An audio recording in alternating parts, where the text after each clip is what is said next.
Laissez-moi vous raconter certaines des choses que j'ai apprises de cette expérience. Ce que Dieu m'a enseigné. J'étais un homme très pauvre. En fait, j'étais tellement pauvre que j'en étais malade, que je n'avais personne pour s'occuper de moi. Même les chiens venaient me lécher. À cause de ma condition, je me sentais insignifiant et sans espoir dans ce monde. Mais ma foi en Dieu n'a pas vacillé. Et à ma grande joie, lorsque j'ai ouvert les yeux au paradis, j'ai appris que je n'étais pas insignifiant pour Dieu. Il connaissait toutes mes pensées. Il savait même combien j'avais voulu rencontrer Abraham. Alors il l'a envoyé, lui Abraham, pour m'accueillir et me souhaiter la bienvenue. Lorsqu'Abraham, le père de notre foi, m'a salué, je fus envahi par la joie. Comment un tel homme béni de Dieu pouvait-il s'intéresser à moi? Apparemment abandonné de Dieu et sans utilité. Vous êtes-vous déjà senti ignoré, oublié, insignifiant? Dieu ne vous a pas oublié.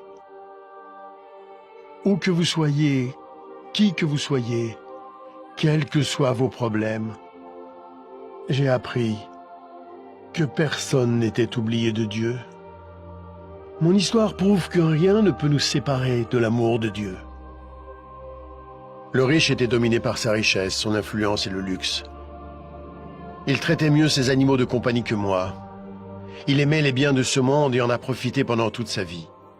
Il y avait des jours où je me demandais si Dieu savait qu'il n'était même pas prêt à m'accorder les miettes qui tombaient de sa table.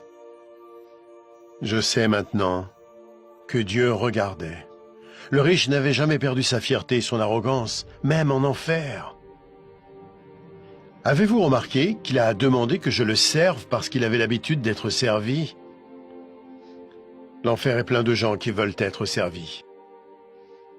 Mais parce qu'il avait été servi sur terre, Abraham lui a dit qu'il avait déjà bénéficié des plaisirs et qu'ils étaient terminés.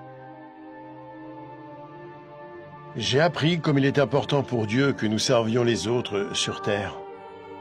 Plus spécialement ceux qui sont faibles et qui souffrent. Mon histoire illustre la façon dont Dieu veut que nous utilisions notre argent, nos biens et notre influence. Il est clair qu'une courte période nous est accordée sur terre pour tester la façon dont nous utilisons ce que Dieu nous accorde, pour nous-mêmes ou pour les autres. Ce n'est pas faux d'avoir des biens ou d'être pauvre. Ce qui est faux, c'est de refuser de servir les autres. Jésus-Christ a dit que même lui était venu servir, non pour être servi. Si vous utilisez l'argent et tout ce que Dieu vous a donné pour servir les autres, il sera satisfait, quoi que vous possédiez. Vous pouvez vous interroger sur l'enfer et le paradis, et sur ce qui arrivera après votre mort.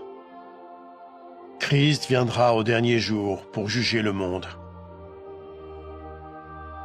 Le jour du jugement, le méchant sera envoyé en enfer, un lieu de tourment terrible et infini. Mais le juste sera emmené au paradis.